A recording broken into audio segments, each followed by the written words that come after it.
evening, Philippines. I am Johans Mayungria, reporting live here in CNU News Broadcasting Station. We interrupt this broadcast of Showtime on television to bring you the scorching breaking news.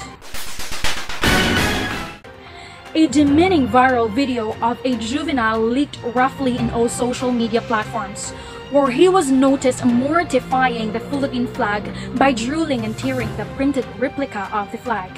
The video caught uncountable attention and nearly gathered about 2 million views for an hour prior to its release. The emergence of anger, disappointment, and annoyance just flared up the air, and the child is even forsaken as a result of this ignorance. And to give us more detailed information about this situation, here is our very own Julian Sasil. Julian, what is the update about this situation? Good evening, Johans. Well, it would be a tough day for Filipinos to hear news of misanthropic actions, but nevertheless, the reason behind this action performed by a Korean adolescent is still unclear as of the moment. But the Philippine Congress deemed that they've created policy in relation to this action. With regards to that, joining us live today is Deputy Speaker Aldo Quinto, Chief Member of the House of Representatives, to give us a more profound stand about this crime. Norbo, good evening. Thank you so much for joining us today despite your hectic schedule. Good evening, everyone. Good evening to Miss Julian. And yes, it's my honor and privilege to be here with you tonight and have a say about the current issue that we are facing right now, especially concerning the Korean adolescent that is actually, we can say that, molesting our national flag. I assume that you've already watched this viral video. Is it true that there is actually a Philippine law concerning an instance like this kind of humiliation? Yes, Julian, certainly we have the Republic Act 8491, also known as the Flag and Heraldic Code of the Philippines, stated herewith that the reverence and respect shall at all times be accorded to the flag, the anthem, and other national symbols which embody national ideals and express the principles of sovereignty and national solidarity. For the sake of our general audience, Norval, can you give us more information about this act? Yes, for sure.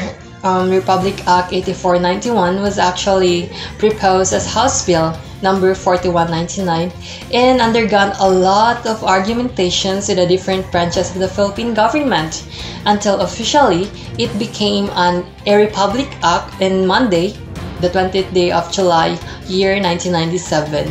So this act actually consists of 54 sections and divided into 8 chapters. In technical terminologies, Honorable P. Quinto, what are the significance in each section or chapters? Of course, so we have first the design of the Philippine national flag, which is under the chapter 1, section 4 of the Republic Act.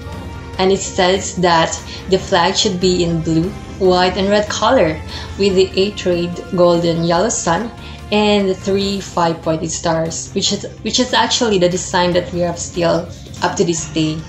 And also in section 5 to 9 of the Republic Act, it talks about the hoisting and display of the national flag, which is the national flag should be permanently displayed on the public buildings and institutions such as the Malacanang Palace, Supreme Court Building, Rizal Monument, Aguinaldo Shrine, and many more, including the schools, state universities, and colleges.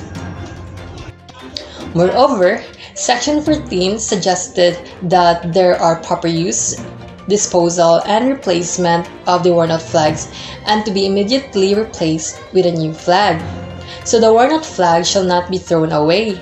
Instead, it should be turned over to the nearest Boy or Girl Scout local council. For the next sections of the Republic Act, we have that the flag should be raised at sunrise and lowered at sunset. And government offices and educational institutions shall adhere that the flag raising ceremony should be done every Monday morning and the lowering ceremony every Friday afternoon. And it should also be observed that there should be a proper announcement for the singing of the Philippine national anthem so as to call the attention of everybody. And of course, the Pledge of Allegiance to our Philippine flag, which we are going to raise our hands open palm and with a shoulder level. And same is true to be done with the oath of patriotism as showing respect to our country. We have the section 26 that declares the period from May 28 to June 12 as Flag Days.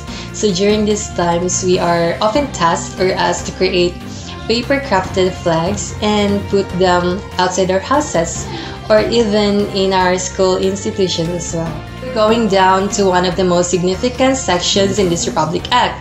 We have the section 34, which comprises the prohibitions that each of us should always bear in mind as to avoid ourselves getting into trouble pertaining to the national flag. Here are the prohibitions that includes not to mutilate, not to defile, not to deface, not to trample, or to commit any act or omission casting dishonor to the flag, to the anthem, seal, motto, coat of arms, or any heraldic items or devices that the country is using. Also, to use the flag as clothing or to use this under any platform or advertisement is strictly and highly prohibited. Does this mean that we need to take measures towards the behavior of the child in the video? Well, definitely yes. And now that you are able to mention that, the continuation of the sections explains the bail and penalties this kind of action. Would you mind if I'd like to lengthen my notion about this topic? Go ahead, Deputy Pio. So much, Miss Jillian.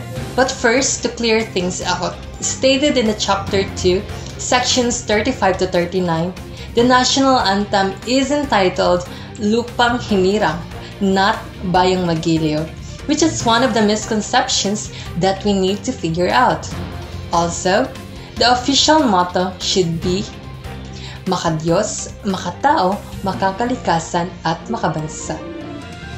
Back to the real deal.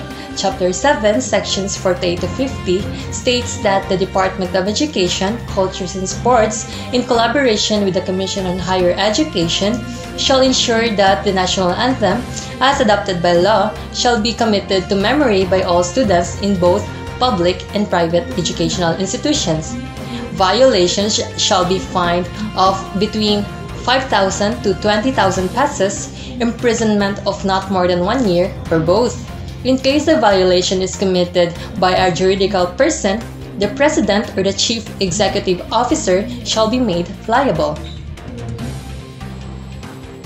So, at some point, sir, are you saying that a school where the child may be learning might be a huge factor towards the behavior of the child?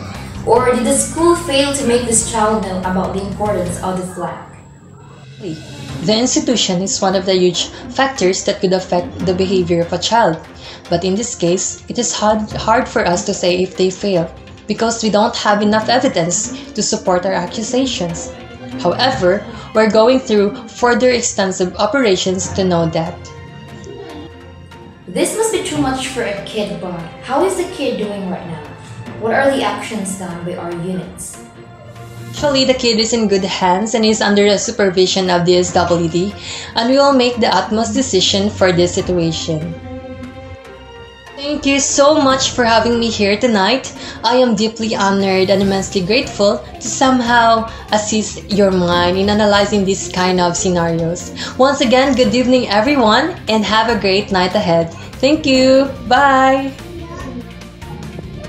Thank you so much. Once again, live here with us was Deputy Speaker Aldo Pio. The news of truth, the news of accuracy. Reporting live, this has been Jillian Jane Sasil, and this is CNU News. Back to the studio. Thank you so much, Julian, and to our very own Deputy Speaker, Mr. Aldo Pio. And for now, we will get back on track as long as we get and accumulate further information about this scenario. This has been Ms. Johans Mayungrea, and this is a CNU News. See the news in you. Good evening.